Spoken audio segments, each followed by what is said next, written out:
I gained 400,000 followers in 4 months working as a barber.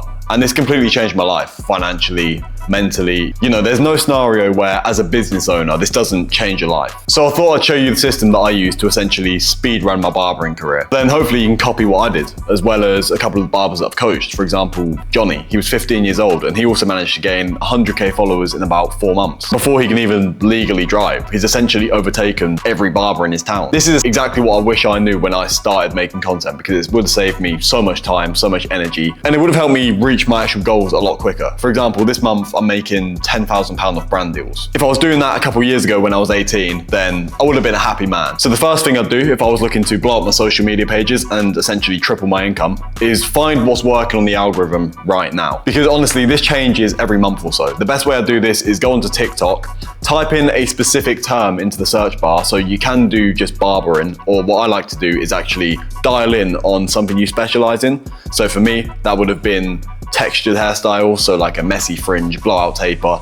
Basically just search a term that's very relevant to the content you want to make. Then you want to filter it by the most liked videos in the last month, or potentially even last week. But I tend to find that a week is a little bit too short of a time frame to work off, so I usually go for a month. That's basically going to minimize a lot of the risk that you're taking when you're actually deciding what videos to make. Because especially if you haven't got too much experience in making content, the likelihood of you coming up with a viral idea your first time, second time, third time is pretty unlikely. It generally takes people years, to be honest. I'm also going to explain slightly later on in the video why trying to come up with a unique idea for every single post is a recipe for disaster, so stick around. Number 2, I'd make the video repeatable. So once you've got the database in front of you of videos that are actually performing well now, you don't just want to choose any video, because a lot of them you're not going to be able to replicate. So for example, let's say you found a video that's blown up because it's a very aesthetic video. They've got a nice barber studio, they're good looking, they've got good fashion. You don't want to try and copy videos like these, because the factors that are causing this video to perform well,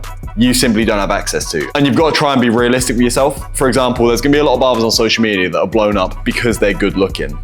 If you try and replicate this sort of content, but you know, you're not that good looking, you're not gonna do well. So instead, you can lean into something that's a bit more creative or a little bit more funny. You've just got to try your best to look at yourself objectively as possible and come with a completely unbiased point of view. For example, I know that my strengths in my videos are the creativity, the humor part of it, and the overall nice production. I've got access to my own studio that I've built. I've got nice lighting, nice camera. So I know I'm good on that end. The other thing you've got to consider with actually making your videos repeatable is trying to make the video process as low friction as possible. So let's say you film a video that does really well, but for that video, you had to travel to, I don't know, a different city to film.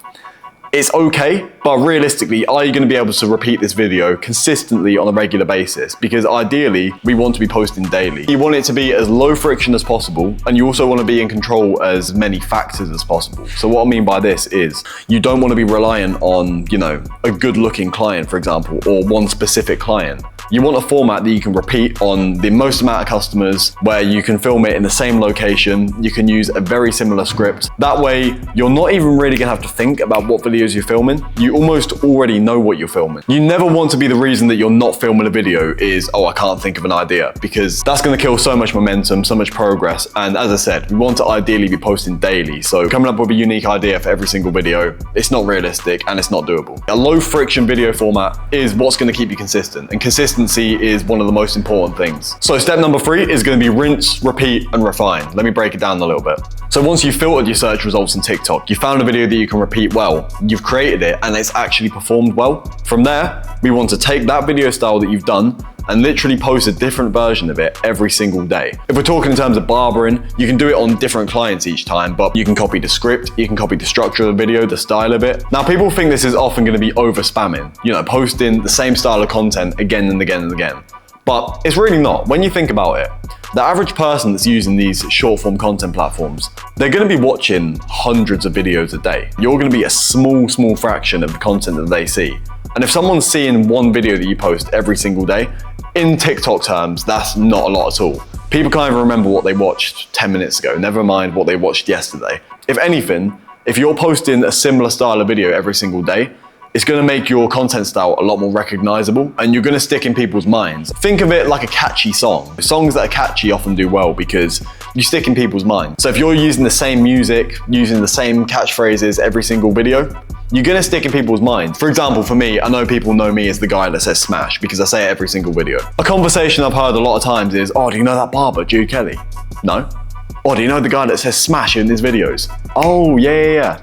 It makes you recognizable and it's something to refer to. Number 4, an extremely important step that I haven't heard too many people talking about, is don't become emotionally invested in your videos. This is where most barbers go wrong, and it's where personally I was going wrong for a very long time.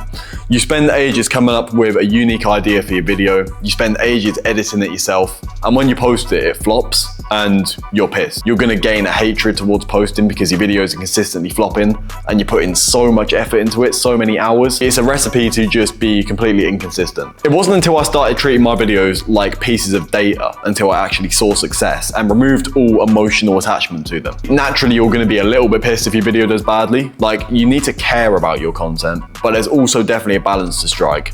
If your video flops, it's fine because you know you've got another one coming tomorrow and the next day and the next day. So you've got endless opportunities to actually get that successful video. Now, how are we actually going to remove emotions from our video making process? Well, number 1, like I said, we're not necessarily going to come up with unique ideas every video. We're going to find a format that works and rinse and repeat it. So we're not really thinking too much about what we have to post. Number 2, this is a big one. We can actually outsource the editing to a professional editor. If you want to actually stay consistent with posting, having an editor for me was the biggest game changer by far. Now you've got an actual system in place, and like I said before, this removes even more friction from your filming process because now you literally have to film your video, send it off to an editor, you've completely forgot about it, and then in the next few days, you've got the fully edited version ready to post. It's going to free up so much time on your end, so in that sense, you can actually spend the time that you would be editing on creating more content. Not only will you have time to film more videos, so you know you're getting more eyes on your business, they're actually going to be better than if you were to edit them yourself because you know they're professionally done. So therefore, they're going to perform better and get even more eyes on your videos, making you more money. People see editors as a big expense a lot of the time, but a lot of times they're going to be 20, 30 pounds for a good quality video.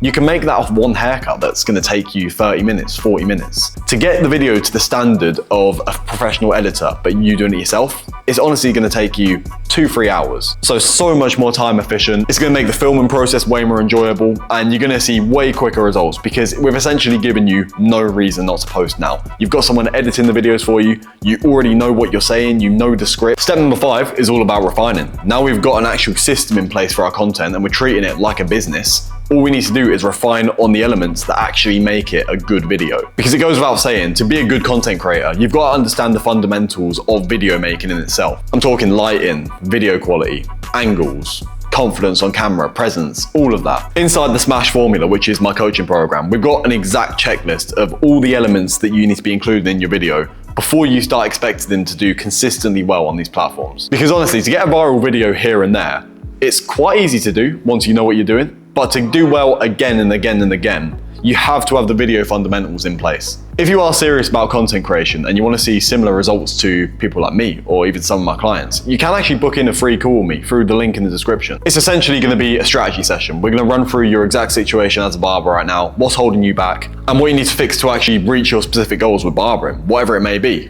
10K months, reaching 100K followers. And if I think you are a good candidate, and I genuinely believe that I could help you reach these goals within a couple months, then you might get the opportunity to work with me one-on-one inside the SMASH formula. But if you take in everything I've said in this video and actually stay accountable and apply it every single day, trust me, you can change your barbering career within 3 or 4 months. I didn't believe it, honestly, until I did it myself. I hope you took in a lot of value from this video. There's genuinely a lot of information that's going to help you a lot, and I might even speak to you soon on the free call. You'd have a look. Smash.